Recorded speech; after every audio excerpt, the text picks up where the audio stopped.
Friends. ఏమన్నా మీ experience చెప్పండి దండాలన్నా. మొగిలి జలకంఠేశ్వర స్వామి దేవస్థానానికి ఇది రెండోసారి వచ్చినాము. మొదటిసారి వచ్చినప్పుడు కొంతమంది ఒసూరు ఇన్ఫ్లుయెన్సర్స్తో వచ్చినాము. రెండోసారి వచ్చేటప్పుడు మన ఒసూరు కుటుంబాలతో వచ్చినాము. ఎలాంటే ఇది ఒక అద్భుతమైన సాంస్కృతిక నగరమని, ఎన్నో ఏండ్ల చరిత్ర, శ్రీ పూజ్యులు గౌరవనీయులైన కైవారం తాతయ్య గారు జ్ఞానోదయమైన ప్రాంతము మొగిలి దేవరకొండ ప్రాంతము. దీన్ని త్రిశూలగిరి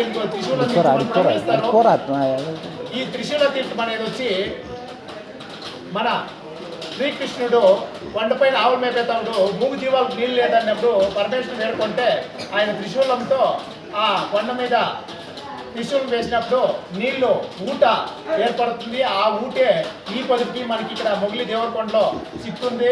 మొగిలి దేవరకొండలో ఆ ఊటపై నీళ్లు ఎన్నో ఆరోగ్యాలకి నిలువైన ఒక వనమూలికలతో వస్తుంది.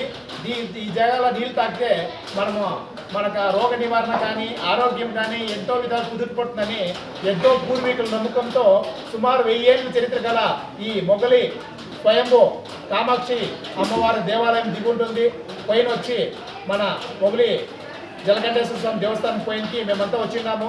జోగపల్లి చొక్కాపురం ఇంకా మన గౌరవనీయులైన నారాయణ సమన్న గారు, తర్వాత రాత్తక్క గారు, ఆ పక్క బాబన్న గారు, తర్వాత మన చక్కర్లన్న గారు, చంద్రన్న గారు, వాళ్ళ సతీమణి మీ ఎల్లప్ప గారు వచ్చినారు.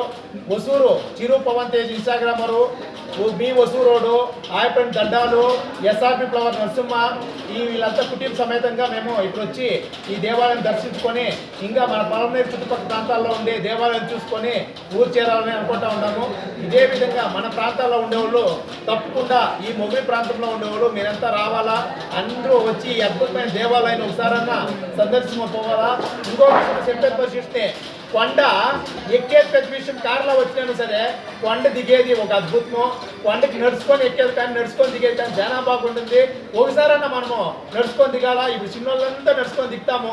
దాన్ని మీకు వీడియో రూపంలో చూపిస్తాము. ధన్యవాదాలు, దండాలు. జై తెలుగు తల్లి, జై భారత్ మాత. Hi friends.